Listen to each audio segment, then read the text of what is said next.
removed from it. It's item I, E-City USA. It just got MIA'd and I re-signed it today. So it will be issued out next April, or officially, yeah, for next time. So yeah, so that's the only amendment. So I make a motion to remove item I. Second. We have a motion and second. Any comments or questions? All in favor? Aye. Any opposed? Motion carries. Councilwoman Baranski. I'll make a motion to approve the amended consent agenda. Second. We have a motion and a second to approve the consent agenda as amended. Any comments or questions on that motion? I see none. All in favor? Aye. Any opposed? Motion carries.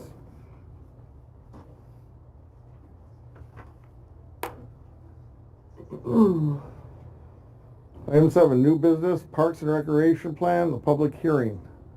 So I'll go ahead and I'll open the public hearing at 6:33 p.m.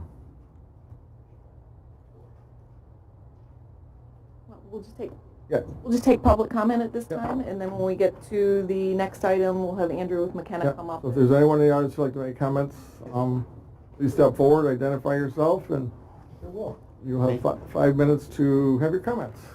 Well, actually, under a public hearing, unless you set a time, there is no time limit. But I don't intend to take up your time this evening, and but we'll go from there. Good evening, Mayor and Council. My name is Michael Lesich. My address is 15201 Fairview, Fraser, Michigan. I have been a citizen or resident of this city for 22 years. I'm here tonight to share my comments during the public hearing of the City of Fraser 20 to 23 Recreation Master Plan. I provide my comments to the City Manager, City Clerk, City Council on the 30th of November in a written form. However, my comments did not end up in the packet, so I read the cover letter that I sent to all of you. City of Fraser, Fraser, Michigan, November 30th, 2022. To whom it may concern, attached are my comments regarding the proposed 2023 to 2027 City of Fraser Master Recreation Plan. My comments are informed by 8 years as the City of Fraser Recreation Commissioner, 4 years as Chair, 6 years of City Council, 16 years of efforts to plan, fundraise, and build McKinley Barrier-Free Park, and finally as the author of the 2012-2016 City of Fraser Recreation Master Plan as a visitor, as a volunteer, which was approved by the City Council at the time. This plan is nearly a year late, the current plan, as the previous plan expired at the end of 2021. I brought this up many times with every city manager following the departure of Christina Woods, as well as Mr. Neeland, who was our finance director / park director, recreation director at the time. The Recreation Master Plan is a roadmap for setting the goals and objectives of the city for our open spaces and recreational opportunities. The information provided is a snapshot of our community, along with a vision or wish list of where we'd like to invest in improving our city assets and services, while providing the best value for scarce taxpayer dollars. The city has made a major investment in our parks over the past 8 years, spending over $2 million of taxpayer, grant, and donor dollars to improve these city assets. However, unmet needs remain, and this plan should reflect a careful look at our needs versus wants. When the draft plan was published, I looked forward to reviewing a document that was an extension of the very professional city master plan produced by McKenna Associates and the Planning Commission, and others, I'm sure, which I voted to approve. To put it plainly, the draft plan as written is disappointing. To put it bluntly, this plan is worthless as a planning document for any comprehensive management of millions of dollars of city assets. And one is left with questions as to how such a flawed document made its way to the public. The draft plan as presented is error-ridden, incomplete, and outdated.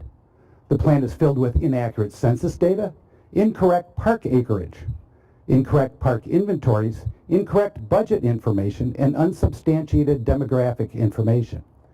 Public comment should be geared to getting the public's input as to whether the proposed plan meets the city's goals and objectives. Unfortunately, this plan has so little detail as to the plans, their cost, prioritization, connection to grant opportunities. all of the things that are necessary to make an informed decision, that it is impossible to provide meaningful comment as to whether this is the right direction for our city. This plan is already 11 months overdue. Taking another month to produce an accurate plan is both appropriate and necessary. Filing this report as is would be a mistake and will likely result in a rejection of this plan by the state of Michigan. I sincerely hope that the city and council direct the necessary resources to improve and correct this plan prior to submission. Thank you for your time and consideration of my comments. I would like to add a few comments. My first... No, I have all the time I need, unless Mr. Denault would like to explain. Let's stop for a minute. I explained this back in April during the budget presentation, that a public hearing is a hearing of the public. Unless you set a time limit prior to the public hearing, there is no time limit. Mr. Denault is on record at a previous meeting while I served as a city council person saying exactly that. So I don't intend to be here for an hour and a half. I intend to be here for about 2 more minutes, and I'd like that opportunity, please. Thank you. First, whoever wrote this plan does not know and does not care about our city.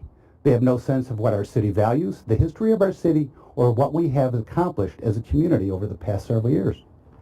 This was an attempt to check off a requirement with the state, not help the city plan in a meaningful way. I'm not sure where the disconnect happened, but something went wrong in this process. One thing I'd like to point out is that if you adopt this recreation plan tonight, you will also be approving a plan that includes park upgrades of between $850,000 and $1,850,000 at least over the next 4 years. Each of these projects, including reconstruct Fort Fraser, are on the list with little detail. It's 1 page, 1 line per item. My first experience with this recreation master plan was during the 2006 and 2007 when Councilwoman Blanky was the recreation director at the time. I said, "What is this recreation plan?" She explained to me that the recreation master plan is a wish list of what we'd like to do if we had the money. I understand that. I've been in government. She also explained to me that to get state and federal grants, you had to have an approved plan on file with the state in order to qualify. By the way, I understand these Spark grants do not require a recreation plan on file. I guess they have so much money they just need to give it away. With our previous recreation plans in hand, our grant writer, Linda Davis-Kirksey, was able to present grant funding opportunities and a city that had their act together and was ready to properly manage hundreds of thousands of dollars of public and private grants. Had anyone looked at the previous 2 recreation plans that were available and still are available on the city website, they could have used much of that information on our parks directly from that plan. It does not appear anywhere that anyone gave consideration to starting from a known starting place.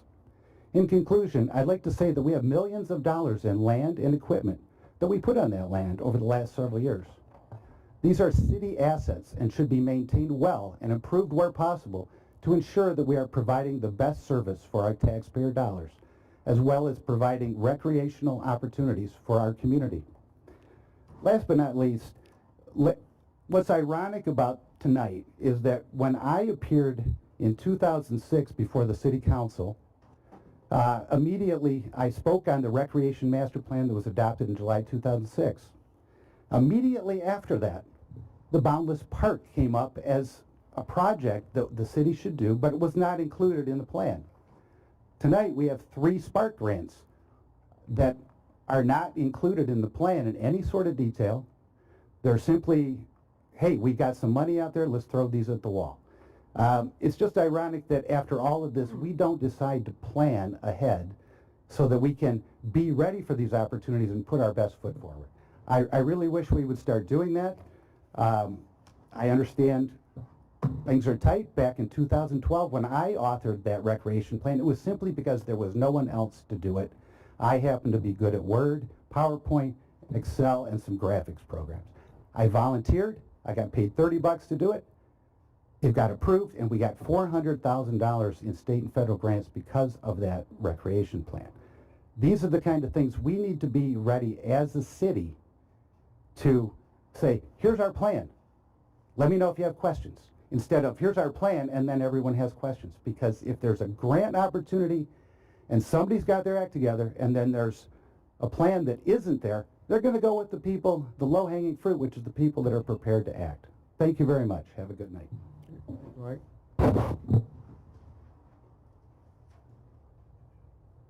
Anybody else would like to speak? Anybody online? Okay, I will then close the public hearing at 7:46 p.m. Okay. You have the floor. Thank you very much. Permission to approach. Okay. Second. All right. Hello, everyone. My name is Andrew Littman. I'm a senior planner. Sorry, let me get situated.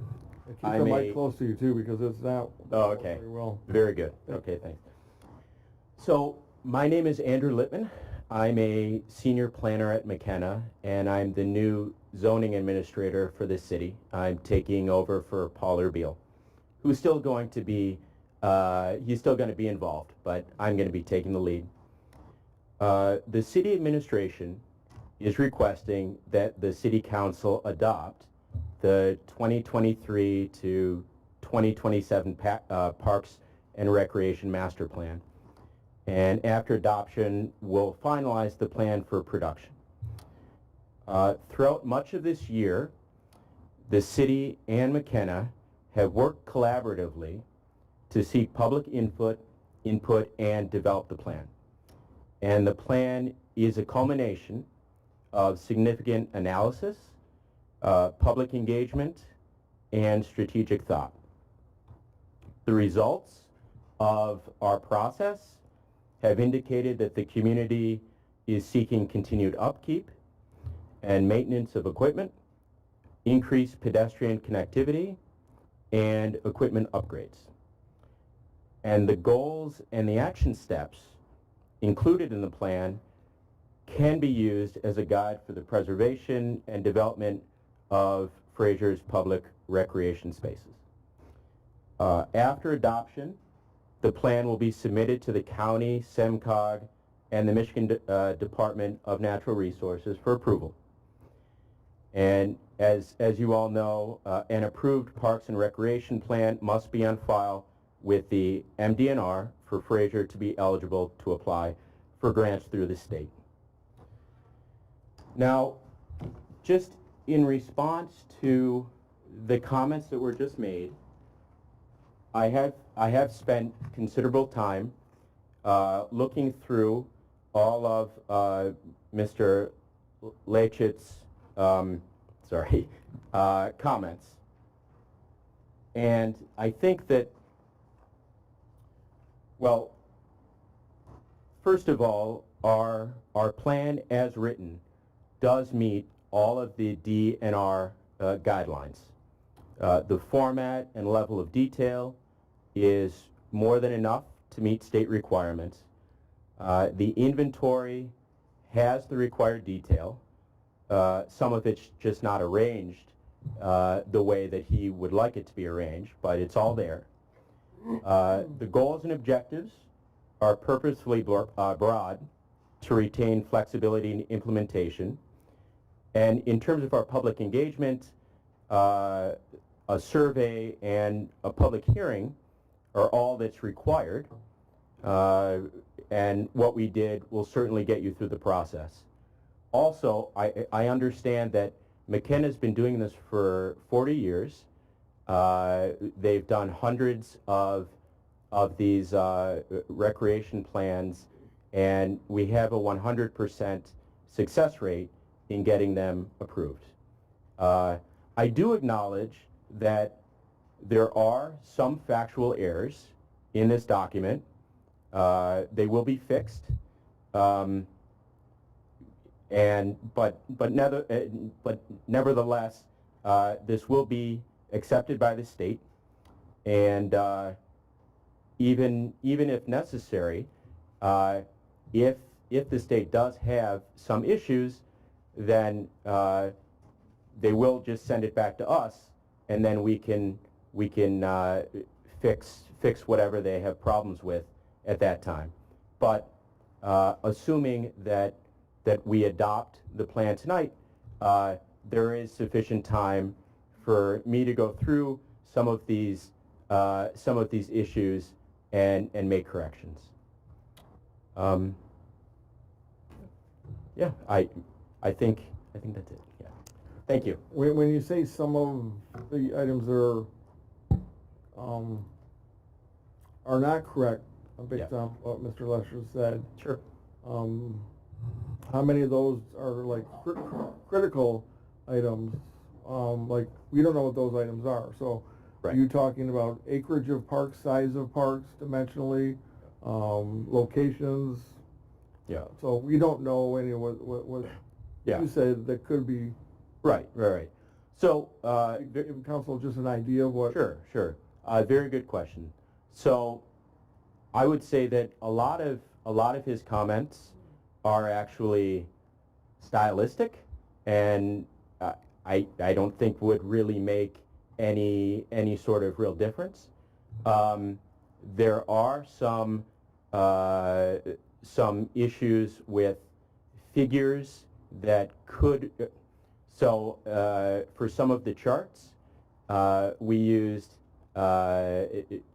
ACS data that was compiled in 2019, where we could have used census data. So we can easily update that, and and I think there are a couple of spots where acreage is off. But all of these issues are pretty easy to fix. Okay. Yeah. Well, that's why we want to make sure, because obviously we paid for a complete document, and Yep. we're expecting a complete. Yep. Councilwoman Blanky. Thank you. Hi. Hi. I listened also to the resident, and I worked in recreation from 1985 to 2007. Yeah. I did several of those Okay. and I worked with McKenna. Oh. Okay? Now, I'm not about to make a resume of what I did or what I saw or all that. Okay. I am happy that Mrs. Apps is here this evening, because as what was said, there was an omission in that plan for the barrier-free. Do you recall that, Mrs. Apps? Because I can recall sitting with you and Mrs. Kaloya and Patrice, and we were at Mrs. Kaloya's home, and I was not working for the city then, but I came over, we amended it. Do you recall that? Okay. So, to your point of what you're saying, I completely agree that any revision or modification can be made in an instant. They are looking for, I guess I'll raise the bar on my wish list, okay? I will say that it is a plan, it is an outline, it is a guide. Yep.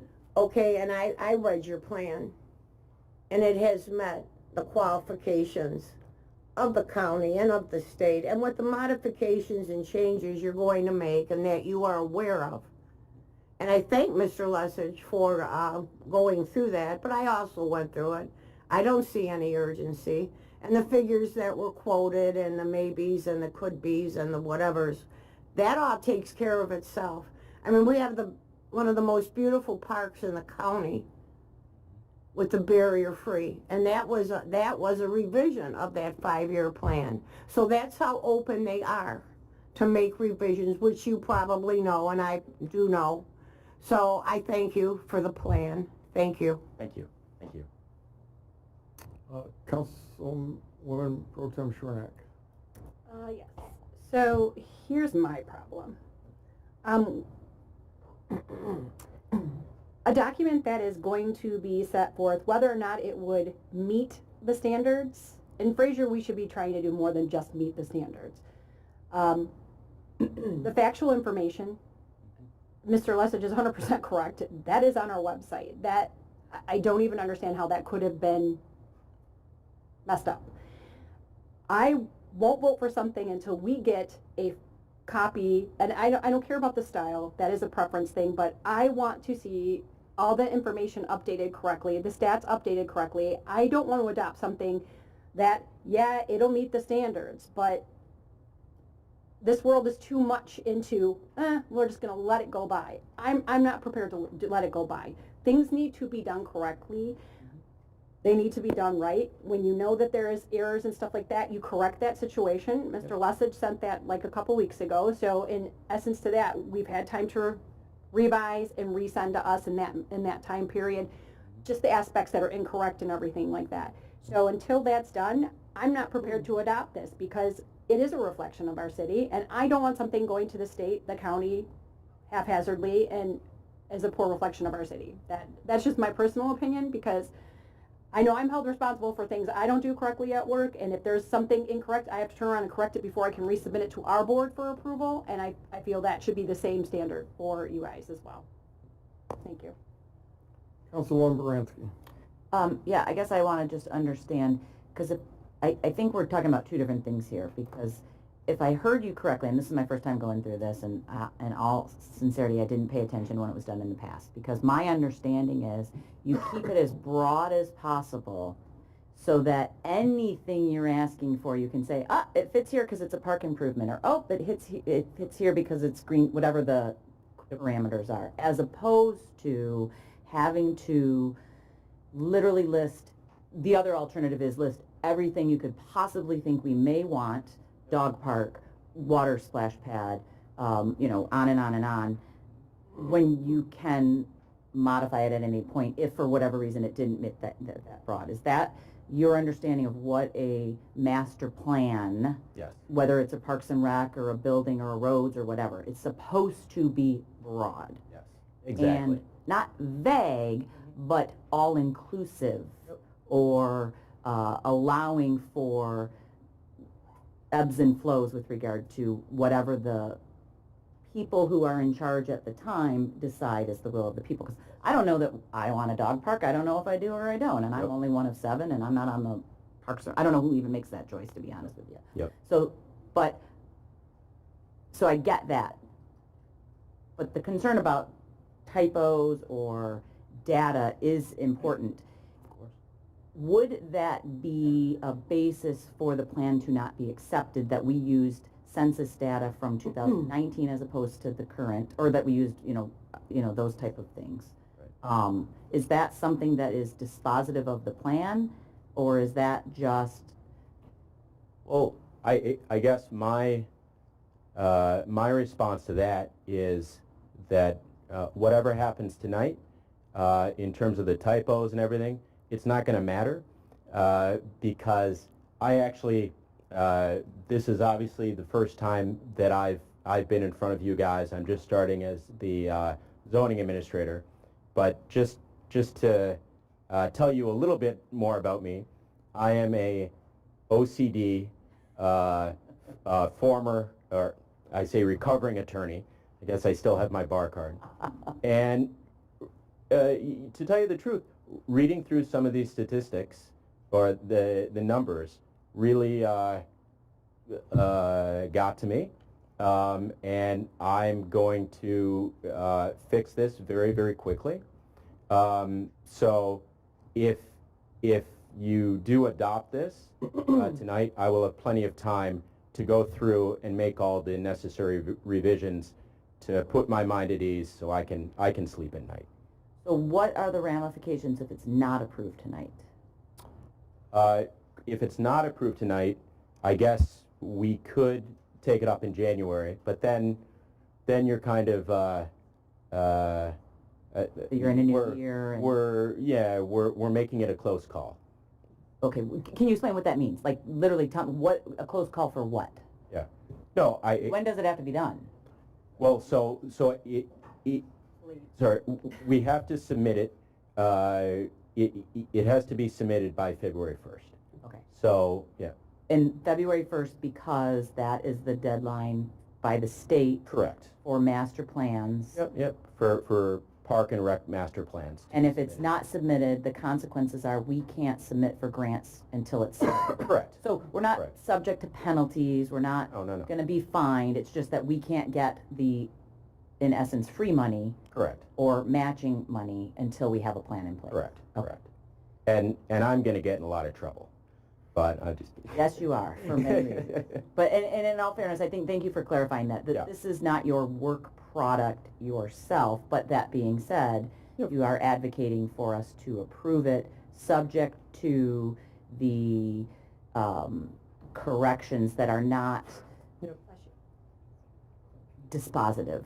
Is that? That are not dispositive. I'm gonna clean this up quite a bit, Okay. and I'm gonna clean it up so that you guys can be proud of the product that we put together. So if we waited to approve it, because we do like to make sure what we're approving is, we want to be consistent. Like, Sure. we have expected good product up front. Of course. And clear, transparent plans up front. Of course. So if you clean it up and you came back at our next meeting, which is January something, early, second week of January, and we approved it then, Yeah, we could do that. With- Yeah, you could do that. Yeah. does it impact anything in the pipeline currently that we're anticipating putting in for between now and January that we wouldn't be able to put in for? Well, that's what my concern was with the Spark, but it's not required to Right. get the Spark one, so. Was there anything else that we had coming up that we couldn't put in for if we didn't approve this today, and we let our new planner / zoning person put his finishing touches on it? So a couple points of clarification on that. So the February 1st deadline is an annual deadline for state DNR grants. So any type of grants that you would want to apply for through that calendar year to the next February, if we don't get the plan in by February 1st, we would have to wait another year to get a plan in. It's not open where you get it in like a couple months late and you can get the grants that year. It's a hard deadline for them. And then as far as the Sparks grants, that is a totally separate standalone. There is no master plan or anything that is required for that. And then as far as the plan that we have, I think you might be able to, if you were comfortable with it, allow him to make the changes and approve it tonight, because the changes that he would be making would not be material to the plan. That's true. That's what I was trying to, So that was the word I was looking all for. that it would be is fixing typos in tables. It wouldn't be anything that would be substantial to the material plan. So I don't know if that brings you to a comfort level where you might be able to approve it tonight based upon him changing things that would not substantially change the plan. But what's the downside of waiting until January? The downside of waiting until January is that if there is anything else that you're not comfortable with that delays it, we don't have a second chance. We were working on trying to get this at the last meeting. Unfortunately, that just didn't happen. I know Paul, kind of part of the reason why we have Andrew here now is that their firm and Paul have been overly burdened with all of the work that they've had to do, similar to, I think, every other organization that you guys are familiar with staffing perspective. So that's why they've had a little bit of a personnel change and shuffling there. So that's one of the issues that we've been dealing with. Okay. So, then I guess my last question, Andrew, not knowing the city, but having done this, you said you were a planner, right? Do you see, is this the type of plan that you advocate, even though you're finishing it, not starting it? Is this what you would have presented in terms of a broad, more all-encompassing plan as opposed to what was done in the past with the, we wanted this? Yeah. As we were just saying before, there are a lot of advantages to broadening things out.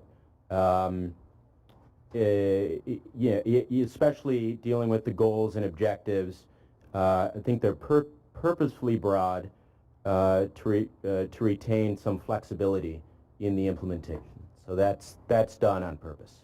Okay, perfect. Thank you. Well, I'm the big advocate of doing it right the first time and doing it, and I'm more confident that you realize and you're saying that you can fix things that need to be fixed. You agree with Mr. Lessig on some of the information. Sure. So that's all good, so I'm definitely more comfortable than I was 10 minutes ago. So that's helped. Okay. Councilman Odell.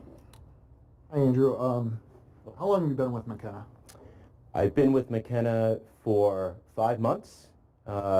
Before that, I was with a real estate consulting firm headquartered in Birmingham, but that does work all over the country. And I was with them for about 4.5 years. Okay. And then before that, I was practicing law. Okay. Yeah. I'm married to a lawyer and 2 years. Okay. So is this your first city recreation plan that you've done? Is this the first time you've taken a crack at one, or have you done other cities? Yes, this would be the first time. Yeah. And does McKenna like go through and check your stuff? You know what I mean? Okay. Of course, yeah. And I am being mentored by Paul, and he's still around, so I will also be asking him some questions too. So you said But- vague on purpose, like the fixing, say, Stephens Park, you know, you got a range, dollar range, depending on what we want to do and that type of thing. Yeah. But is it better for obtaining these grants if we have more specific information, or is it better to be vague? I mean, do we know, or maybe you don't, but are you more likely to get grants from DNR and stuff if you have more specific plans versus leaving it vague just for the Well, my understanding is that broadening it out has the advantage of making you eligible for a wider range of grants. So I would, yeah. But in terms of my background and not having that much experience as a planner, I do think that a lot of or almost all of the comments on this document really just takes someone going through and being very nitpicky and really to go into the details and make sure all of the citations are correct and all of the figures and numbers are correct. And like we have some data from the ACS, American Community Survey, and some data from the decennial census. So I mean, that doesn't make any sense to me. So I would just look at the decennial census instead of the ACS. So things like that. It's not rocket science, but certainly someone who is very detail oriented, such as myself, can do this pretty easily. And last question, Yeah. if a project comes to mind to the council or through our Parks and Rec Commission or anything like that, that's not in our plan, in the plan that we're going to present, can it be amended a year down the road to include something more specific if we're going for a specific project that's not in the broad definition of the plan? Is that possible? I'm not sure. Okay. I'm not sure, to tell you the truth. Appreciate the answer. Yeah. All right. Thank you. Yeah, I don't think it's going to prevent something going forward as long as you meet the requirements of what the grant application is for the project. But having this just helps with others, like the Kellogg Corporation or the Meyer Foundations. Sure. They don't require this, but having this still makes it broader for you to get more money from other places too. Councilwoman Sutherland. So in my day job, one of the things that I do is ensure compliance with state laws for licensing.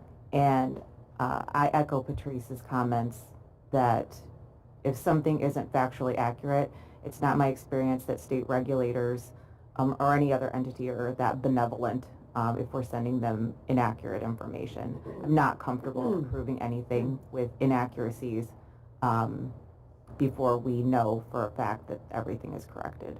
Okay. And I mean, it's no reflection on you. You know, I don't know you. This is the first time I've ever seen you in my life. But, you know, I'm sure you will update everything. But until that happens, I can't in good conscience approve something that we don't know what the final product is going to look like before we send it to the state. Okay. Councilwoman Baranski. So it sounds like we're all on the same page about the latter issues, which to me sound like an easy fix. Are we on the same page as a board about keeping it broad so that when he did bring it back in January and all of those issues are, or are we going to, can we just kind of make sure we don't miss the deadline for hopefully, because I'm hoping in January a lot of time is spent with the appropriate people to put in for DNR grants. Where are we at with the bigger issue that you know, keeping it broad in general as opposed to itemized? I'm fine with it being broad, but I don't know what y'all preferences are. Well, and if I can respond to that really quickly. Absolutely. My preference would be to stick to the guide that McKenna has traditionally followed, so which I think is fairly broad.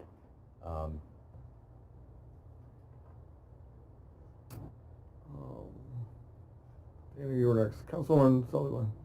So, I mean, reading it cover to cover, it did look like the plan took into consideration a lot of the survey feedback that we received from residents, which, you know, is what we want, right? We want a plan that reflects what the city actually desires.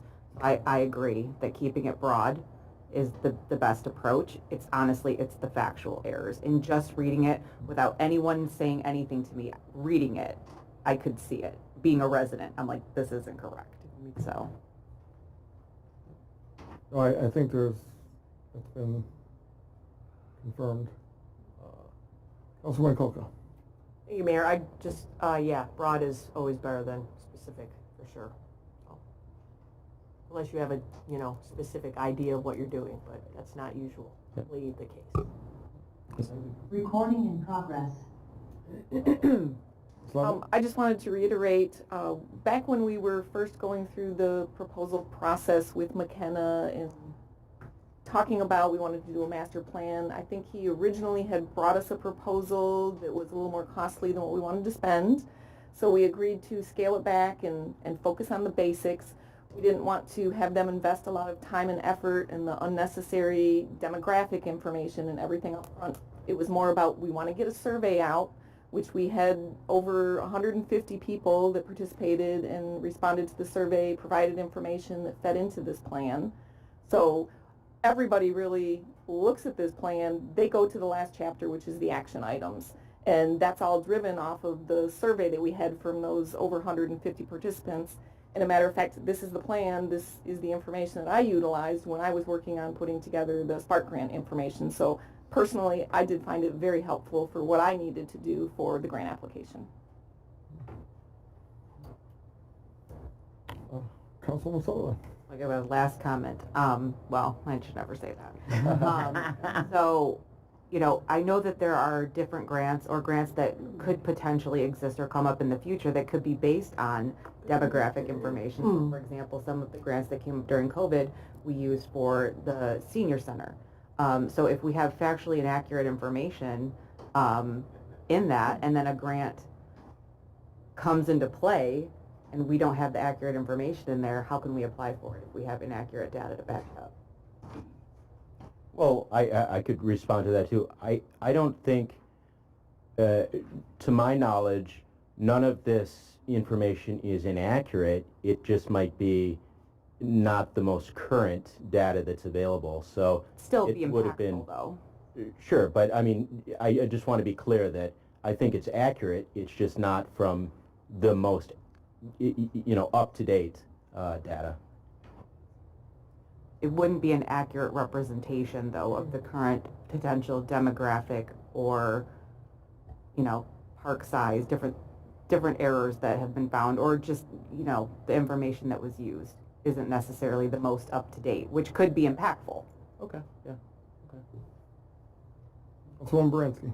I would just make a motion to direct you to fix the things that we've identified and bring it back in January, and hopefully based on the comments that are here, I am 100% in favor of the broad plan. I fix the typos, and I'm a yes. So my motion is to adjourn this to the January meeting. Second. Third.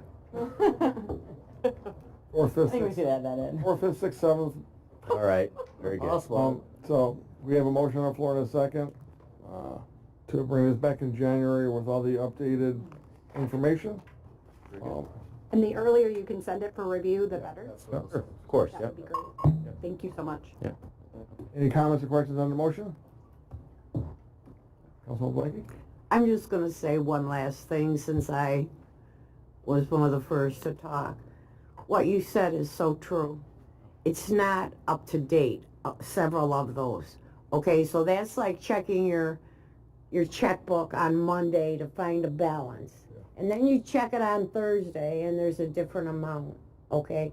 So what I'm saying is I will still, agree to what you say and what I feel. This is sound, but yet I agree at the same time with everyone else. I'm not going to go, against everyone here, but I'm glad you clarified that. It's not inaccurate information. It's not updated information, and it has nothing to do with my conscience, because in good conscience, it is a workable plan. So thank you. Thank you very much. Mr. Lessig, did you have a comment? Okay.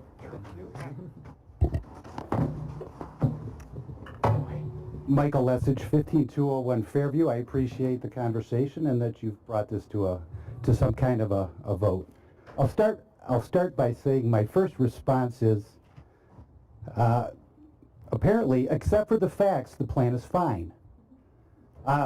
To the specifics of the plan, there is some obsolete information. We just conducted a very expensive census in 2020. And in previous plans, that census data from the decennial census has been used. This plan has old estimates. Fine, update it. Stylistic, fine. I've been to a lot of public hearings, not just in this community. Rarely have I heard someone that spoke at a public hearing to have their comments, what was the term, nitpicky? I thank you for that. I really do. Detail-oriented? I agree with that. Stylistic? Absolutely. My comments were having written such a plan so that we can present our city in the best possible light. But as to the specifics that are wrong and why they're important, we have Stephens Park just increased from 20-some acres to 39 according to this plan. I confirmed this information from the GIS Parcel Explorer and our own BSNA system, which is available online. I didn't use anything but public information. This took me an hour. Harrington Park is also misrepresented as to its size. These are important things when they go to grant applications, because grant opportunities fit into things like what is the public need and what is the available public open space and how many people do you have. Under this, the ratios that are used for scoring on these grant applications is skewed. The actual data is, and it was first brought to me in the original plan I saw in 2007. The city's parks have always been the same size. This scoring is, if you have this much data and this many people, you divide that. That's the denominator, and that plugs into an underserved community. We have an underserved neighborhood park system. These are the kind of things that those facts, and so what I would like to say is broad goals, absolutely. Wish list. That's exactly the term Ms. Blanky used with me in 2007 when I said, how come we haven't done all these things? It's a wish list. Specific facts are very important. Those don't have to be broad. We don't have to say we're a city of 4.6 miles like it does on their plan. We're a city of 4.13, according to Google. All right? According to Google Maps. These are the things that are important. Getting the facts right eliminates questions later when we come to a grant opportunity. When Ms. Levin can point to, here, it's right here in our plan, these have been checked, this is the accurate data. Those are the things that I think should be right. Last but not least, in my day job, I do water and sewer rate utility studies, and I present in front of councils and township boards and other communities.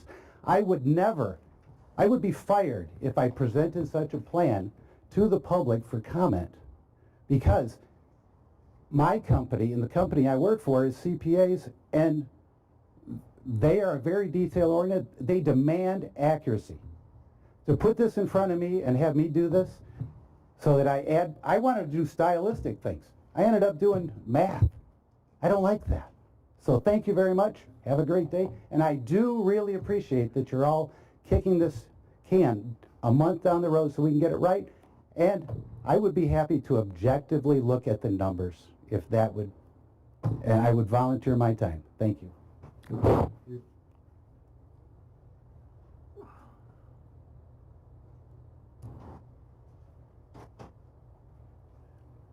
This one work?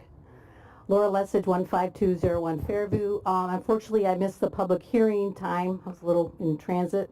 But I just want to say that back in March or wherever it was, when the council made a decision to have McKenna take this job, it was because they needed, the city didn't have the time.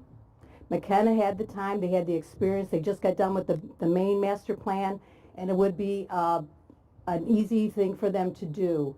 But they also said that they were going to be professional about what they would present. And as my husband just pointed out, it wasn't very professional. And the second thing is, we provided our comments about this on the end of November. So a week ago, right? No changes were made throughout this whole time. And I think if McKenna or the council was serious about trying to pass this tonight, they would have been on board with that the next day and made all the changes and double-checked, crossed their I's, whatever, dotted I's, crossed T's, and made sure that it was a final draft, as it says in the minutes or the agenda. It's a final draft. It wasn't a final draft. It was the same old thing. In fact, it was the one from the previous that had Christine Koch's name spelled wrong that I saw in the packet. So to me, you pay a company to give you professional work and have it accurate, and we didn't get that, and now we look like we got to start over again. And I wouldn't be, why not have a special meeting and get this done quicker? You know, you don't have to wait till January if it's going to take that long, whatever. Thank you. Thank you. Anybody else? I see now we have a motion and a second. All in favor? Aye. Any opposed? Motion carries. Thank you. Thank you. Thank you, Andrew. Yeah.